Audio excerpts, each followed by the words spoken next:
buenos días o buenas tardes, chicos, o buenas noches, según en el horario que lo estén escuchando.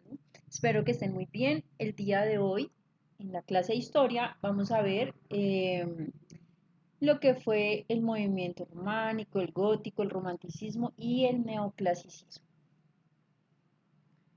Entonces, vamos a comenzar con el arte románico.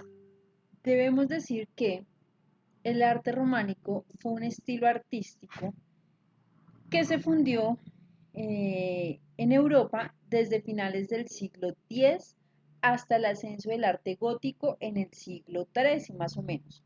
El término de románico fue acuñado por los historiadores en el siglo XIX debido a que sobre todo la arquitectura mantenía características básicas similares a la arquitectura romana.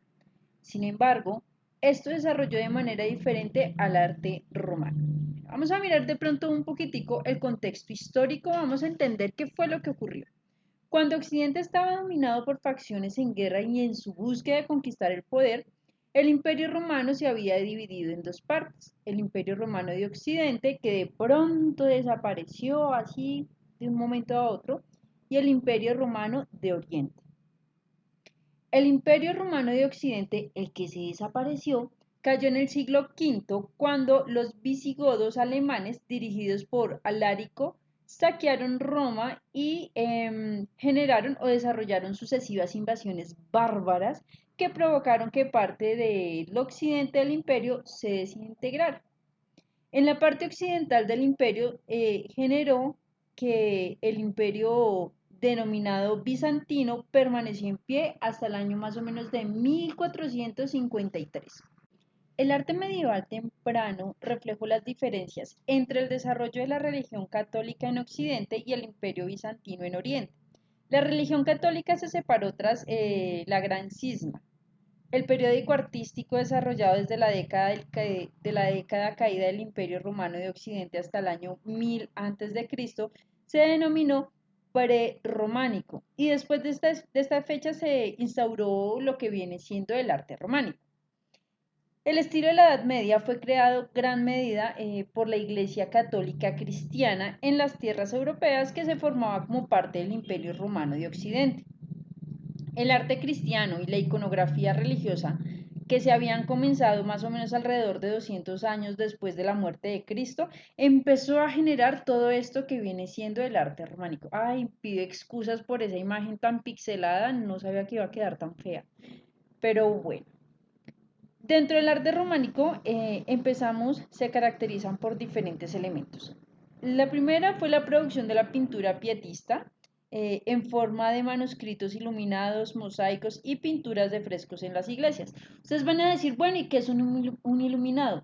Iluminado eran estos libros que tenían algunas características especiales, por decir, tenían mucha pintura, sobre todo que algunas simulaciones en oro. Habían unas que sí realmente eran en oro, pero pues estas eran para las personas más adineradas. Empezaron a generar la reproducción, si se dan cuenta en la imagen tiene una letra gigante, gigante, gigante. Esto era parte de las características de los iluminados y tenían muchos detalles dentro del desarrollo de los libros. Tenían también lo que vienen siendo las vidrerías de colores brillantes o, ay, se me escapa el nombre ahorita, los vitrales. Los vitrales que estaban en las iglesias se empiezan a dar. ¿Por qué se empieza a dar? Más que todo en las iglesias, porque cuando hacía mucho sol, todo esto iluminaba, toda la luz entraba por medio de estos cristales, lo que hacía que se viera muy bonito todos los detalles que se generaban allí. Tenemos que los colores en el arte románico fueron generalmente un poco más silenciados, a excepción de los utilizados en los manuscritos iluminados y en las vidrierías. Las figuras que aparecían en el arte románico variaban según su tamaño y a menudo en relación con la importancia que tenían. Dentro de lo que más, dentro del arte que más se desarrolló, recuerden que aquí me perdonan si de pronto alguno de los que están escuchando tiene algún tipo de religión o de fe. pero pues es parte de la historia. Entonces aquí la Iglesia Católica sobre todo era quien imponía las reglas, era quienes mandaban. Entonces aquí la iglesia, digamos que en algunas cosas dejó avanzar muchas, como lo fue en el arte, pero en otras no permitió los avances, como en la ciencia. Entonces aquí quien mandaba era la iglesia. Por ende, tenemos muchos elementos religiosos, los ataúdes estaban decorados extremadamente bellos, tenían muchos detalles, muchos colorados, muchos esmaltes, muchos dorados, mucho oro. Entonces era muy, muy lindo. Tenemos algunos bordados románicos que dentro de ellos tenemos lo que viene siendo el tapiz bayeux, si de pronto lo quieren buscar, se escribe Bayeux. Tenemos algunas figuras talladas en piedras y el arte románico trataba de propagar la religión y llevar a Dios un poco más cerca al pueblo. De nuevo les recuerdo que todos estos movimientos eran muy teocentristas. Em, eh, todos estos símbolos religiosos elevaban las figuras y tenían siempre un mensaje que era que Dios era el centro de todo. Y los artistas por lo general eran trabajadores anónimos, ya que la importancia estaba en la obra, en lo que representaba la obra y no tanto el artista. El artista siempre pasaba a un segundo plano. Gracias a que la iglesia financiaba toda la parte artística, la mayoría de los encargos se realizaban a construcciones religiosas. Entonces siempre hablábamos de Dios, de los ángeles, ¿no es cierto? Todo esto generaba que todas estas esculturas y todos estos elementos se desarrollaran más en la parte arquitectónica y en la parte visual dentro de la parte románica. Tenemos tres tipos de elementos, el primer románico, el segundo románico y el tardo románico. Dentro del primer románico está comprendido entre el siglo noveno y el siglo XII. Era proveniente de Italia y se extendía por el norte de España y al sur de Francia. Se caracterizó por el uso de piedra escuadrada, pero no pulida. Las bóvedas que recubrían los templos eran de piedra y los pilares sustituían las columnas y las naves amplias para un tamaño y tanto de anchura que fueran coherentes. Luego tenemos el segundo románico. El segundo románico alcanzaba la península ibérica a finales del siglo IX y a comienzos del siglo XII. Se originó en Francia, se difundió por todo el medio camino del Santiago por el norte de España y este se caracterizó porque era muy bello, porque era armónico, porque el equilibrio de las formas eran los principales rasgos dentro de este estilo, era como lo más hermoso que se podía encontrar. Luego tenemos el tardo románico entre el siglo XII y el siglo XIII. Esta evolución se generó hacia formas más recargadas, más decoradas, y su origen generó combinaciones del estilo gótico. Dentro de la arquitectura vamos a resaltar algunas cosas. Vamos a entender que las principales características del arte románico fue que se presentó un gran número de corrientes locales que no eran corrientes propias, que la manifestación más importante, de nuevo, era la arquitectura religiosa. ¿Listo? Especialmente todos aquellos que estaban dados por monasterios o por iglesias. Las distintas disciplinas artísticas como la pintura, el mosaico, estaban subordinadas a la arquitectura. Las paredes siempre estaban recubiertas por pinturas, por lienzos, por narrativas. Lo que siempre querían era como transmitir a los fieles, generalmente como analfabetos. Recuerden que en esta parte solamente quienes sabían leer y escribir o era porque pertenecía a la clase muy muy alta o era porque pertenecía a la parte de la iglesia. El resto no sabía ni leer ni escribir ni nada de eso. Entonces aquí por medio de las imágenes lo que hacían era transmitir esos elementos por medio de las pinturas. Las estructuras de las construcciones, como la ven aquí, em, bueno, ya vamos a hablar un poquitico de esta. Durante la Edad Media lo que se hizo fue que la arquitectura se generara como una escultura y se considerara como partes mecánicas. Entonces, volviendo a la parte de la arquitectura, vamos a entender que los edificios albergaban reliquias de santos considerados como sagradas para sus fieles. Por lo tanto, estos fueron como centros de peregrinación para aquellos que se recibían en Europa. Para generar un espacio eficiente tanto para la liturgia habitual como para el culto de las reliquias, durante el románico se desarrolló un tipo de planta, que es el que ven ahora sí en la imagen, con naves laterales, lo que viene siendo un crucero y un ábside con capillas. Esto permitía la circulación de los peregrinos, por lo general lo que estaba en el transepto norte y transepto sur venían siendo los religiosos. Solamente los fieles se ubicaban en la parte de la nave principal o de las naves laterales. El resto era para la parte de quienes tuvieran que ver algo con la religión. Los rasgos más característicos de estas fueron las construcciones de las coberturas o bóvedas, normalmente resueltas como bóvedas de cañón corrido y de crucería, aunque algunas religiones de Francia también se emplearon en pequeñas cápsulas para poder techar los ramos de las naves. Estos elementos generaron que los cruceros que tuvieran una cobertura en forma de cimborrio, generalmente con un elemento de techo plano. Para restringir todo este empuje, la cobertura de la abovedada, las paredes eran gruesas y macizas y sus coberturas eran estrechas, de forma como abocinada.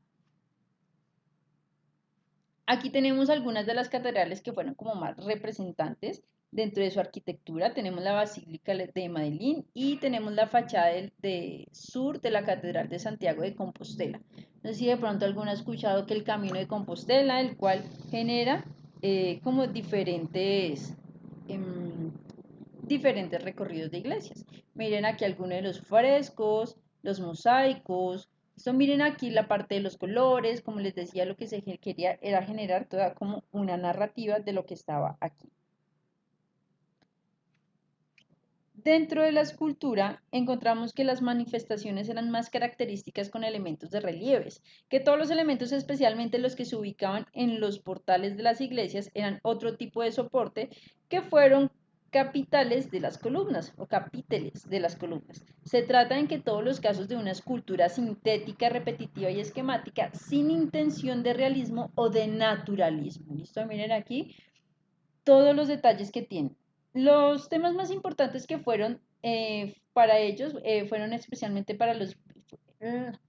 eran los temas bíblicos, sobre todo la imagen de Jesucristo, el pez del mundo, el pantocrador, en el portal, lo que hacía era generar todos estos elementos de que Dios era el centro de todo. Bueno, después tenemos lo que viene siendo el arte gótico. El arte gótico es un estilo que predominó en la arquitectura religiosa en la escultura de Europa entre el siglo X y entre el siglo XV entre el siglo XII y el siglo XV exactamente, hasta el surgimiento de la cultura del Renacimiento, lo que procedió el arte románico, es decir, lo que continuó después del arte románico. Se considera la Basílica de la Abadía Real de Saint-Denis en Francia como el primer monumento catalogado del estilo gótico. Este fue construido a partir del 1140 eh, por un superior de un monasterio que era considerado como el impulsor del arte gótico. En un principio, el término gótico fue designado de manera despectiva a los escritores italianos clasistas del Renacimiento, que consideraban a todo lo que no era clásico como la fealdad, como lo oscuro, como lo que nada es bonito. Entonces, le atribuían el arte gótico a las tribus bárbaras que habían destruido todo el imperio romano. Recuerden que se les llamó bárbaros porque ellos llegaban a violar, a destruir. Entonces, ahí digamos que hay un concepto, toca ver como las dos caras de la moneda. A los bárbaros los echaron de su país y no tenían dónde ubicarse. Entonces ellos lo que querían era conquistar terreno para poder tener una tierra propia. Lo que hacían era llegar a cualquier lugar, a destruir, a no dejar ninguna evidencia para poder posesionarse de esa tierra. Entonces esto se denominaron los bárbaros. ¿Listo? Entonces aquí también tenemos que empezar a ver como los dos elementos que hay. Estos elementos las tribus bárbaras que habían destruido todo el imperio romano y la cultura clásica del siglo V después de Cristo, el arte gótico fue como valorado, recién más o menos como a partir del siglo XIX después de Cristo, y fue considerado como grandilocuente, como imponente, como guash, como que guástele, ¿listo? Entonces, dentro de las características tenemos varias. La primera fue como el principio de la estética de la luz como fundamento de todo arte, el cual era representar una idea teocentrista de la luz de Dios. Aquí es cuando a veces veíamos que dentro de las iglesias en una parte dejaban como que elementos de luz para que cuando brillara cayera sobre el cura directamente para que de esta manera se dijera que en ese momento estaba Dios presente. La suplicación de la arquitectura religiosa como monasterios y catedrales, el arco y el uso determinaban como la forma de la puntada y generaba una sensación de altura. Entonces esto se utilizaba más que todo para las cúpulas, para las puertas y para los elementos de las ventanas. Tenía aplicaciones de innovaciones dentro de la técnica de la arquitectura que permitieron alcanzar como un estilo único en los techos que eran altos, eh, arbotantes y como extensas paredes vitrales. Aquí en la arquitectura vamos a encontrar iglesias muy grandes. Vamos a entrar dentro de una iglesia y vamos a sentir que nos sentimos chiquiticos. ¿Por qué? Porque la idea era que se sintiera que Dios es más grande y que nosotros seres humanos éramos miserables y que no merecíamos nada. Entonces, nos hacían sentir muy chiquitico y con la cantidad de detalles es abrumador el entrar a una catedral gótica. ¿Listo? Teníamos decoración con materiales brillosos y el uso de colores vivos para poder exacerbar el concepto de luminosidad. La aplicación de extensos ventanales que generaban que las catedrales y los monasterios fueran como mucho más interesantes. Mm, tenemos también que Em, fue un arte ligado al humanismo, a la parte teológica y que generó como una sensibilidad religiosa y humanista y también como de manera espiritual que consideraba que los seres humanos era la obra más perfecta de Dios. Entonces esto es lo que generaba era también buscar esa divinidad entre Dios y el ser humano de una manera un poco más directa, más natural. Antes no se podía hablar con Dios así: hola Chuchis, vengo aquí a pedirte un favor, como uno normalmente a veces va a las iglesias, o bueno, los que vamos a las iglesias, ¿no? Antes no, tú tenías que hablar con el cura, tenías que dar tu diezmo y poder generar como esa conexión. Del resto, no.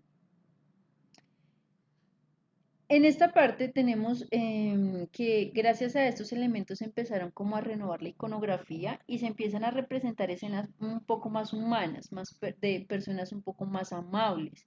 Se generan expresiones, se generan sentimientos y aquí empezamos a ver un poco más de la mujer dentro de la parte religiosa. Entonces aquí empezamos a ver a María teniendo a Cristo, empezamos a encontrar que se encuentra un poco más humano. La pintura gótica en general era muy elegante, era muy refinada, lo que hacía era satisfacer la demanda entre las cortes reales y una burguesía que cada vez era más rica. Todo esto lo que hizo fue destacar la producción de miniaturas, es decir, de ilustraciones extremadamente detalladas y que generaba elementos más simpáticos. Tenemos que dentro de la arquitectura gótica tenemos las principales características es que se pretende acercar a los fieles como a los valores de Dios. Todos los elementos que constituían la catedral tenían un valor simbólico, además de una función constructiva. La planta generaba como una forma de cruz, se representaba el cuerpo de Cristo y las líneas verticales el camino de ascensión a Dios. Tenemos que se generaron nuevas técnicas constructivas, como el arco o puntado ojival, los arbotantes y los contrafuertes con pináculos y las bóvedas de crucería que permiten generar o construir edificios de gran altura, más livianos y más estilizados. Al no tener una función estructural en el edificio, las paredes dejaron de ser macizas y se empezaron a cubrir con ventanas. Esto lo que hacía era decorarse con vitrales, con escenas narrativas realizadas con vidrios de colores que se filtraban la luz de la apariencia dentro de las iglesias. Entonces aquí empezamos a ver que ya tenemos más iluminación, empezamos a tener que podemos generar una construcción más chévere. Se ganaron relevancia las fachadas, empiezan a tener un gran rosetón cubierto de vitrales y portales profundos de complejos de relieves narrativos. Bueno, dentro de esto podemos encontrar que tenemos la Catedral de Notre Dame en París, que muestra las bóvedas de crucería y el sistema arbotantes y contrafuertes que permite la construcción. Em, Tenemos obras más destacadas dentro del arte gótico, como lo viene siendo la Basílica de Saint-Denis en Francia. La reconstrucción de su corona fue la primera manifestación del arte gótico. Miren aquí cómo se empiezan a llenar de detalles, miren aquí el nivel si lo comparamos aquí con una persona, miren aquí en la segunda foto que tenemos una persona, es una persona que es muy chiquita ante toda esa cantidad de monumento, ¿listo? Miren las casas como eran de pequeñas, aquí menos mal hay una al lado de la imagen, y mire cómo se genera todo este templo. ¿Listo? Esta que ven aquí, la primera imagen que ven, es la Notre Dame de París, la Catedral de París, y fue construida más o menos en 1163 y entre 1345 más o menos. Tenemos también la catedral, ay, no la puse, pero bueno, tenemos también la catedral de Amiens en Francia y tenemos la catedral de Estrasburgo en Francia. La catedral de Estrasburgo fue construida a lo largo de 4 siglos, es un ejemplo del gótico tardío porque pues fue de las últimas en aparecer. Y también, si de pronto quieren buscar, tenemos la catedral de Milán en Italia. Estos fueron como los elementos más importantes. Tenemos también lo que viene siendo el romanticismo. Eso para las personas que son así como súper tiernas, como súper, que uno dice, ay, es que es muy romántico. ¿Listo? Vamos a ver por qué se da. Entonces empezamos a entender que el romanticismo fue un movimiento intelectual que tuvo lugar hacia finales del siglo XVIII y hacia principios del siglo XIX en Inglaterra, en Alemania y en Francia para luego extenderse por todo el mundo. Una profunda crisis social e ideológica tuvo lugar en Europa y con ella se desató la idea de que la razón no era suficiente para explicar una dura realidad. El romanticismo surgió como un movimiento para contraponer el racionalismo neoclásico y el romanticismo resultó como una corriente muy diversa que se debió a que estaba enfatizada la subjetividad y a las emociones. Aquí tenemos que tener muy en cuenta esto.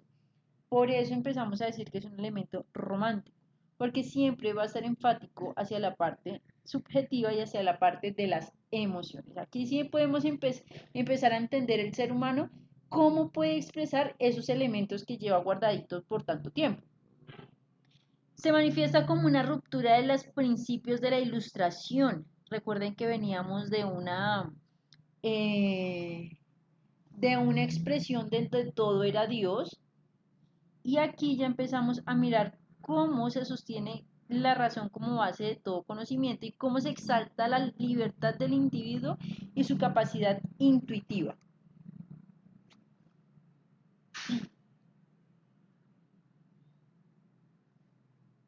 El origen y la expansión del romanticismo se cree, bueno, perdón, no, se tiene en cuenta que su origen es de una influencia del movimiento germánico.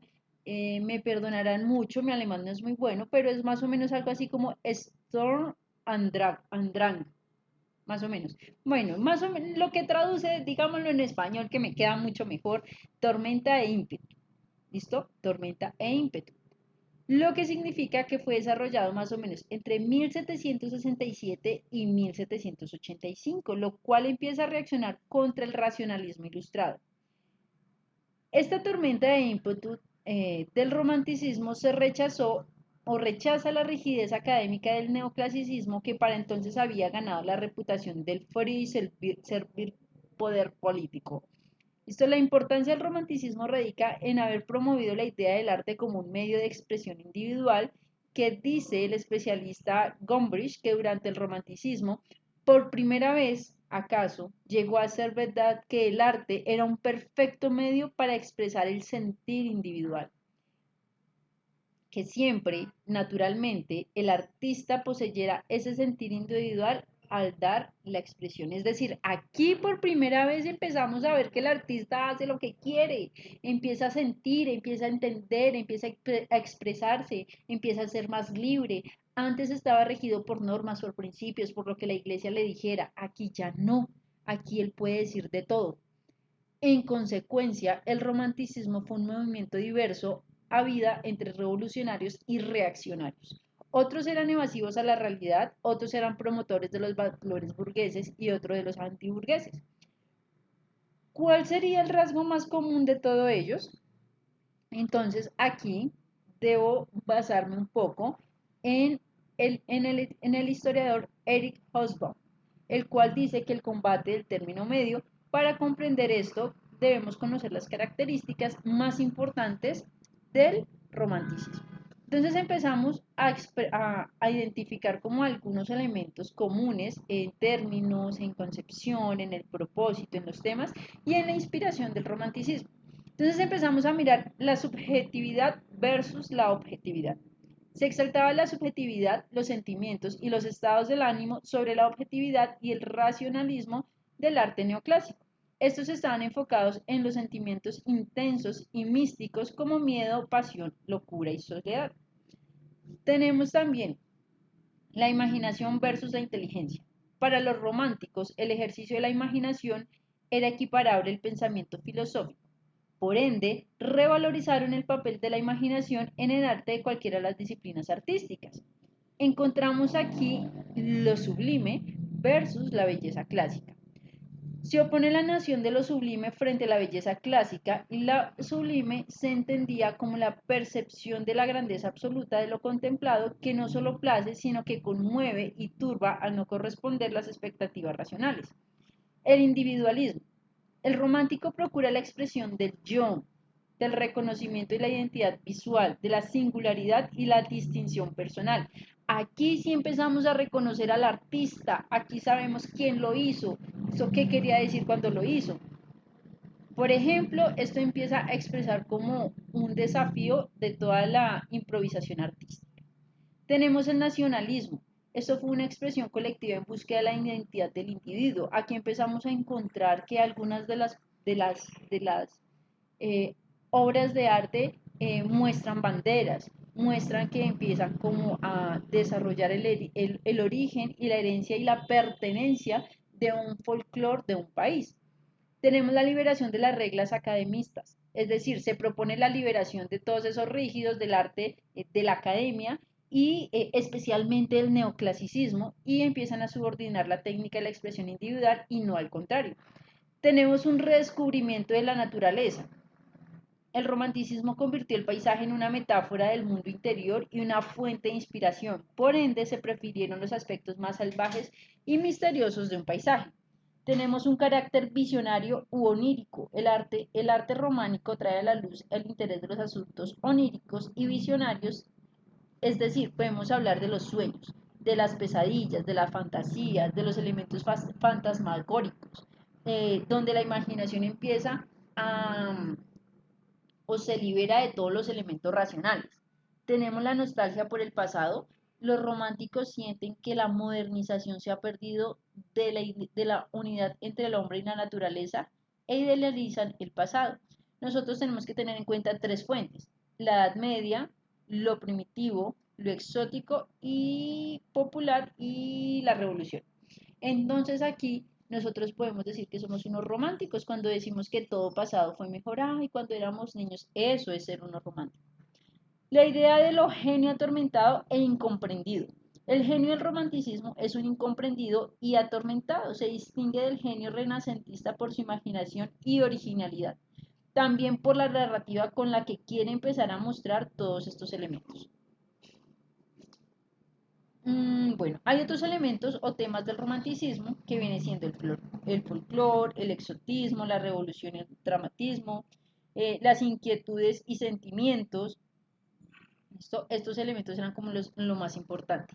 Dentro de la pintura encontramos que se empieza a liberar mm, de todo el encargo. Por ende, empieza como a expresarse una liberación natural. Aquí ya el artista puede pintar no porque le encargaron, sino porque él desea. Artísticamente, la pintura romántica se caracterizó por el predominio del color sobre el dibujo y el uso de la luz como un elemento expresivo. En caso de la pintura francesa se sumaron algunas composiciones un poco más complejas y más abigarradas de la influencia barroca. También tenemos que una característica de la evasión de la claridad y del infinito y el uso de los trazos, perdón, el uso de los trazos y las texturas dejaron al descubierto algunos fines expresivos. Se prefirieron técnicas como la pintura al óleo, como la acuarela, los grabados y las litografías. Aquí les dejo un link de una, digamos que de una música. No se las pongo en YouTube porque pues me bajan el video. Pero si ustedes quieren de pronto buscarlo, si no les permite descargar esta presentación, pueden buscarlo. Se llama Lied Franz Schubert. Entonces, ¿cómo se escribe? Lied Franz Schubert.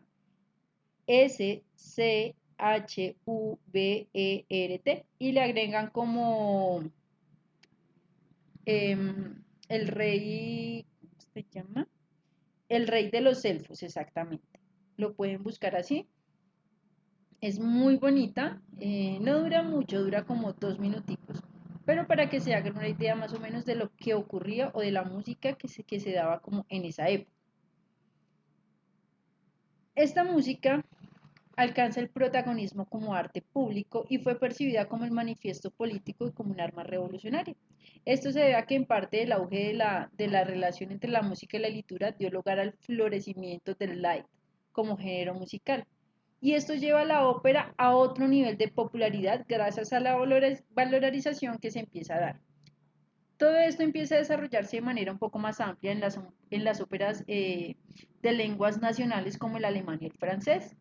Todo esto tiene como un extraordinario desarrollo dentro del género de la canción, como la poesía, la tradición, lo popular, lo nacional, y todo esto genera como un poema sinfónico. Estilísticamente esto se desarrolla como una mayor complejidad de ritmos y líneas melódicas, lo que aparece en nuevos usos armónicos. Listo. Y tenemos la arquitectura. Dentro de la arquitectura encontramos que el uso arquitectónico romántico es como la tendencia dominante de la primera parte del siglo XIX, que fue como el historicismo arquitectónico. La mayoría de veces está determinado por la función del edificio o por la historia del lugar. Como lo podemos encontrar, está el Palacio de Westminster de Londres. Esto es como que muy representativo de la época. Mm, Para el diseño de los edificios religiosos del siglo XIX, los arquitectos tocados por el espíritu romántico solían acudir un poco de formas más vigentes durante el esplendor del cristianismo. Por ejemplo, el neobizantino, el neorromántico, el neogótico, y utilizan también algunos estilos del neobarroco. Entonces, todos estos elementos permitían que se desarrollaran como más elementos. Dentro de los principales representantes del romanticismo tenemos a Johann Wolfgang, tenemos a Friedrich Schiller, a Novalis, a Lord Byron, a John Keats, Mary Shelley, Víctor Hugo. Bueno, Víctor Hugo, pueden buscar la obra de Los Miserables de Nuestra Señora de París. Alejandro Dumas, eh, Alejandro Dumas con los tres mosqueteros del Conde de Montecristo, eh, famosísimo, famosísimo, Edgar Allan Poe. De Edgar Allan Poe tenemos El Cuervo, Los Crímenes de la Calle del Morque, La Casa de Usher, El Gato Negro, son como las obras más representativas de esa época. Tenemos también a José de Esprocenda, La Canción del Pirata, El Estudiante de Salamanca. Y tenemos a Jorge Isaac, que este compañero es colombiano. Entonces, por favor, busquemos lo que este compañero es, mejor dicho, súper guapo. Dentro de la música, también tenemos a nuestro compañero Ludwig van Beethoven. Obviamente con su quinta sinfonía y con la novena sinfonía, que fueron las más representativas. Franz Schubert, como les decía, Robert Schumann, Felix Chopin, Richard Wagner, Johannes Brahms. Básicamente esos fueron como los más representativos. Luego tenemos lo que viene siendo el neoclasicismo. El neoclasicismo, ya para finalizar, hablamos que fue un movimiento artístico y literario que surgió a mediados del siglo XVIII y abarcó hasta mediados del siglo XIX. Yo sé que de pronto ustedes aquí a veces se pueden confundir un poco porque me van a decir, pero si el 19 no estábamos en el romanticismo, recuerden, dentro de 8 días espero hacerles como una línea del tiempo para que se puedan ubicar, que algunas corrientes se iban dando de manera paralela en algunos países. Entonces podemos tener 2 o 3 movimientos dentro de una fecha, dentro de un siglo. Listo, a veces podemos tener más, podemos tener 4 o 5 movimientos. Entonces, aquí es más o menos que nos ubiquemos dónde fue que ocurrió y qué fue lo que ocurrió. Entonces, decimos que teníamos como base la renovación de los valores filosóficos y estéticos de la antigüedad clásica y el culto a la razón, interpretados como modelos de la construcción de la modernidad. Aquí coincide con parte de la Revolución Francesa y el Imperio Napoleónico, perdón, neopolónico. El contexto y el origen del neoclasicismo. Entonces empezamos a entender de que hay tres momentos históricos que fueron claves en el movimiento neoclásico. El primero fue la aparición de la Ilustración o el Iluminismo. Este movimiento filosófico que defiende la razón, el conocimiento y la secularización como propósito o medio para derogar el dogmatismo y fomentar el progreso. En este movimiento se insertó la enciclopedia de Detroit de Alamp, que fue publicado por primera vez entre 1751 y 1772. El segundo fue el descubrimiento de las ruinas de Herculano entre 1738 y de Pompeya en 1748. Esto despierta un interés por estudiar la cultura greco-latina. Y luego tenemos la llamada doble revolución, es decir, la revolución industrial que se estaba modificando los modos de producción y la organización social, que yo creo que lo vamos a ver dentro de 8 días, y la revolución francesa que proclamaba la igualdad y la libertad de fraternidad. Entonces, a finales del siglo XVII y la primera mitad del siglo XVIII, Europa dominaba el arte barroco, Francia particularmente dominaba el rococó, y estaban inspirados en los valores de la Ilustración. Pronto surgieron detractores de tales estilos que los consideraban como excesivos, confusos y recargados, y los relacionaban al fanatismo religioso, a la corrupción aristocrática respectivamente. En este contexto nació el neoclasicismo, es decir, un movimiento artístico confesional, eh, lo que traduce como el programa propio que reaccionaba contra la tradición artística anterior, proclamando que la revolución estética y filosófica quedaba como en un cambio que se pretendía desarrollar. La característica general empieza, aunque aparentemente el arte neoclásico transmite cierta frialdad, en realidad pretendía verdaderamente el arte dentro de la intención, al menos en su primera etapa. Es decir, los artistas genuinamente deseaban participar en el nacimiento de la cultura basada en la razón moral y el progreso. Por ello se empiezan a seguir o se empiezan a plantear una serie de valores.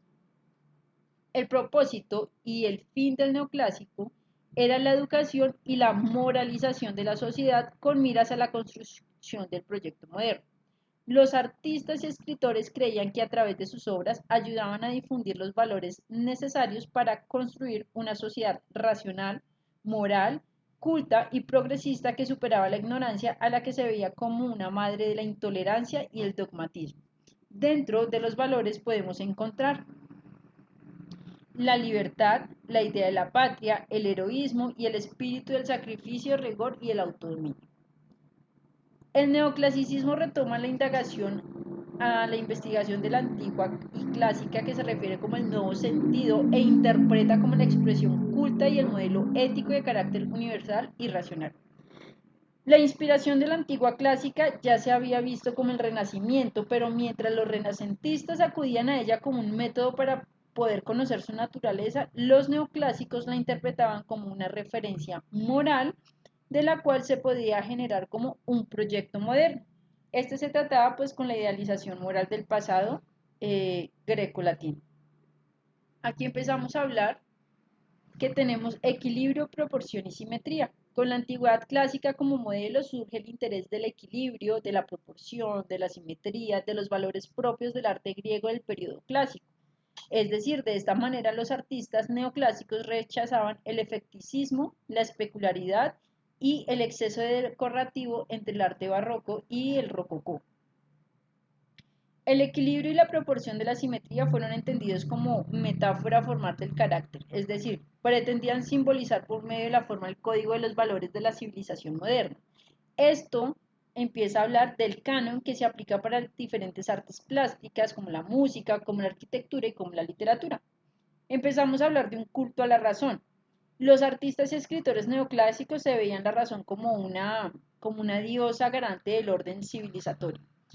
Empezamos a hablar de una universalidad. Paradójicamente, el nacionalismo emerge de aquellos años que aspiraba a la universidad que se expresa como una inclusión a todas las civilizaciones en una narrativa racionalista o al menos en la conformación de un Estado nacional laico y republicano con una vocación universal, que de esta manera pudiera acoger a todos los ciudadanos sin tener como ninguna restricción.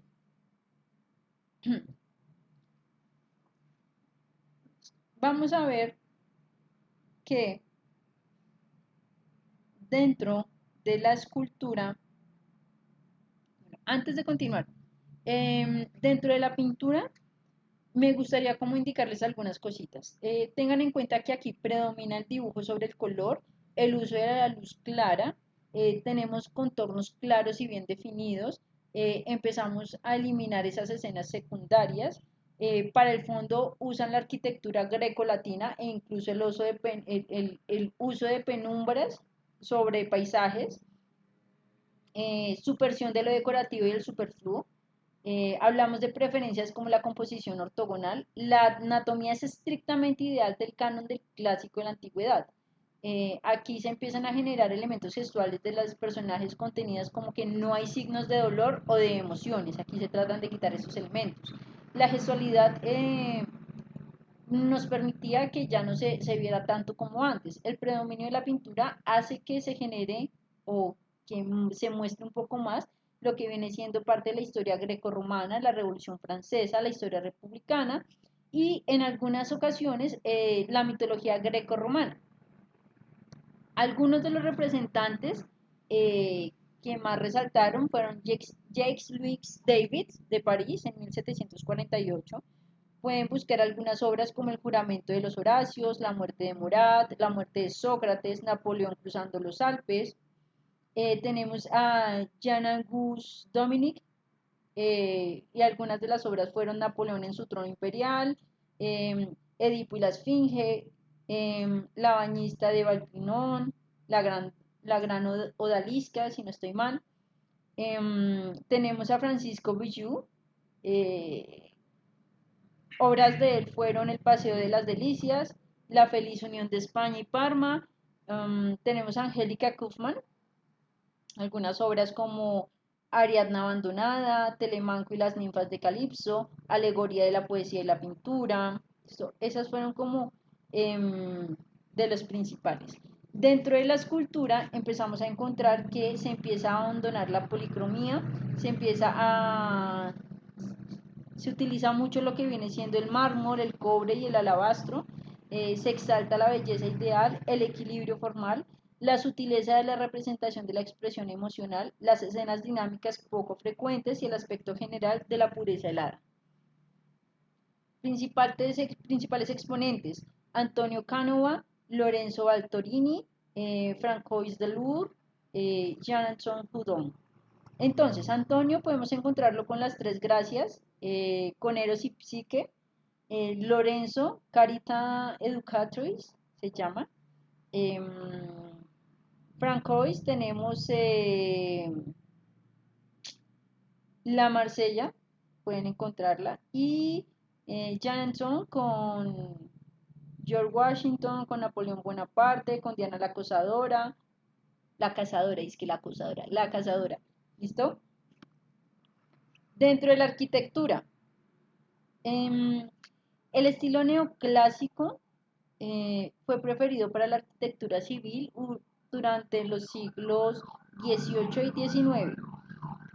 Aquí podemos encontrar clásico, el Capitolio de los Estados Unidos. Es como un referente a ese tipo de obra.